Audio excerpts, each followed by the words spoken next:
Are you enjoying working from home? Definitely. I must say I really enjoy working from home. Initially it was difficult. Yes, very but difficult. now you're settling in? I've settled, gotten the rhythm. Okay. I think everyone has gone through the motions.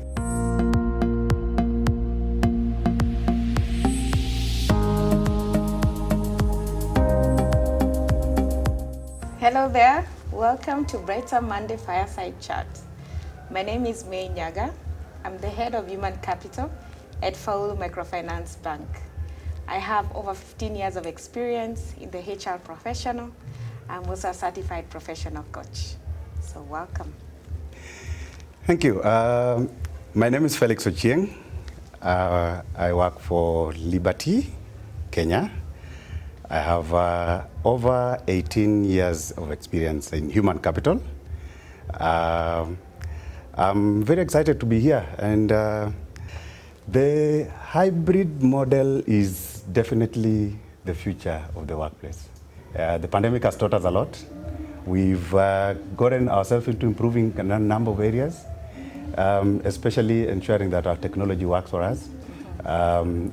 People are engaged, and there is output out of our staff members. Yes, it is. And looking at it, we were never prepared, but even you look at the business continuity plans, home was never an option. It was always an oversight office outside or a branch that would work. But right now, we have to accept the fact that hybrid working is here to stay, and also depends with the industry and the roles that we are working with.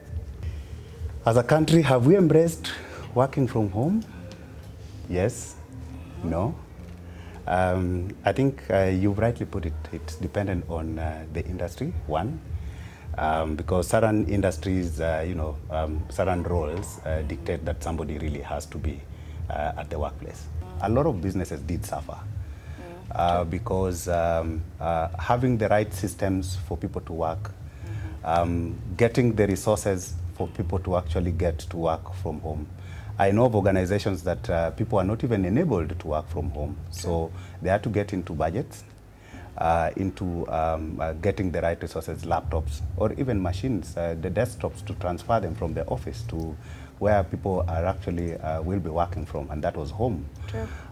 There are issues of connectivity and data. So organizations had to actually dig deeper into their pockets. Because we are into wellness and ensuring that our employees are well taken care of, a number of organizations also had to get into those who are coming into the office. They are offered transport.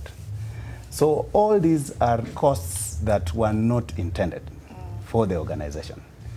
But again, looking on the flip side, really, you find that the office expenses, those small things that were predominantly being done in the office, tea, the cleaners, they reduced the number of people. So there was a win-win both sides.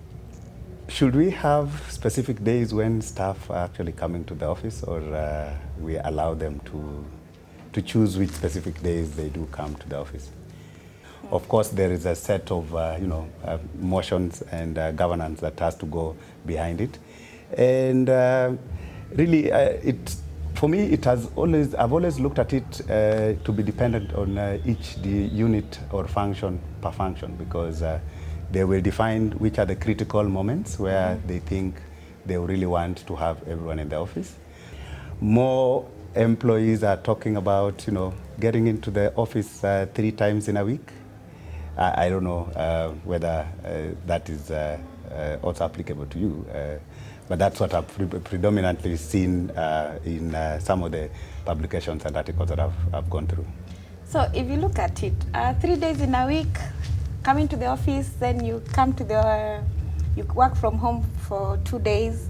Remember also staff have been affected individually and directly or indirectly. They are taking care of their children at home. Maybe they release their nanny, and they are taking care of their families or their relatives. So you find that we have to have a balance. As much as we have structures at the end of the day to define when an employee should come to work, whether it's survey says 3 days, but also let's look from a human side. What about the impact this individual has had, and how do we accommodate him or her to be able that they also get the support that they can to be able to be fully functional and productive? Yeah. But we have a role as human capital to ensure that we balance with the policies. And True. There's a bit of looking at the policy, but again, organizations have to be guided. I'm not saying that we have a very clear-cut way of looking at it, because as I mentioned, we are still learning. Yes. And if I would strongly, if you were to ask me, and looking at probably the industry that I am in, and some of the interactions I've had with people, there are certain units that people have actually outrightly say that I don't really feel we need to come back to the office. True. Allow people to actually come in at staggered hours, so that that idea of people taking a lot of time commuting at specific peak time is not there. It's not felt. True. So people are allowed to come in a little bit later and leave a little bit late on the days that probably they will be coming into the office. So it's a mix. The voice of the employee has to be heard, because remember, we are coming up with a hybrid working model that is for the benefit of the company, but as well as has to fit to the employee. So the employee voice has to be heard. And one of the ways we are getting feedback is that we have been doing or running fan surveys to be able to get feedback, what is working well, as we also continue driving, our employees to take up on the vaccination, to ensure that they're also keeping safe. Also team check-ins, encouraging also our managers, especially when they start meetings. Previously, or even now, it was okay, you're starting a meeting, where are with the numbers, you don't even know where the status of the employees and especially during this time, mental health is very critical. So employees check-in is very important, and to ensure that these processes are adaptable, are flexible, because of our employees have to ensure that they're being supported to perform at the end of the day, meeting the company's bottom line. What do you think, Felix? The only thing, the downside of it towards the beginning is just managing them to be focused.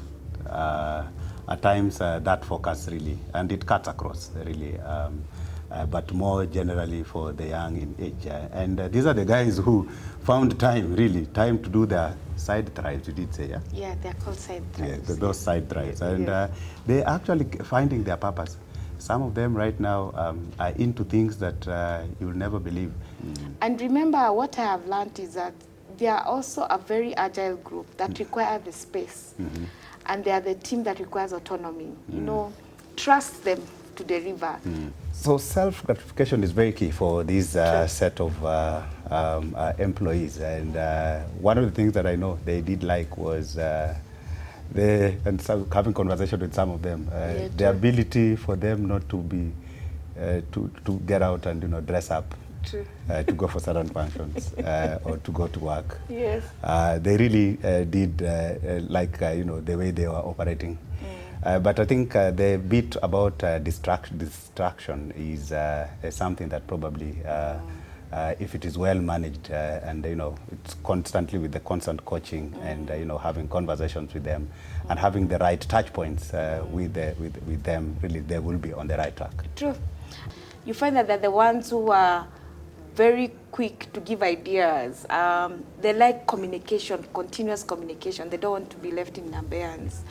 So you find that we've managed well, and that is one of the things that we've been also doing. We are reskilling our managers to manage millennials, because we find that we are having different generations in our workforce. So ensuring that our managers and leaders are embracing that and adapting to that, and focusing on each needs. Each and everyone has needs. The ones who are the older, going to retirement, are focusing on welfare, on their pension. These young ones are looking up for career growth. Of course, the package is also there, but which has to make sense to their purpose. And then also letting them be, ensuring that they're focusing on the vision of the company. Yeah. So as we speak right now, I think organizations are at a good place and are now more prepared for the workplace of the future. We still have a long way in terms of ensuring that hybrid working is working for us. But what I foresee is that a lot of roles rationalization is going to take place to ensure that the roles are fit for now and to the future. A lot of automation is also going to take place. So roles that previously had people running with, now that will be taken up by the system and the softwares. So human capital for hybrid has to ensure that human capital engages with all the key stakeholders, because at the end of the day, it's being implemented by human capital. Ensuring they're listening to all staff, ensuring that they are having also business conversation, getting to know how our customer needs, our customer uptake is changing, to ensure that we also adapt.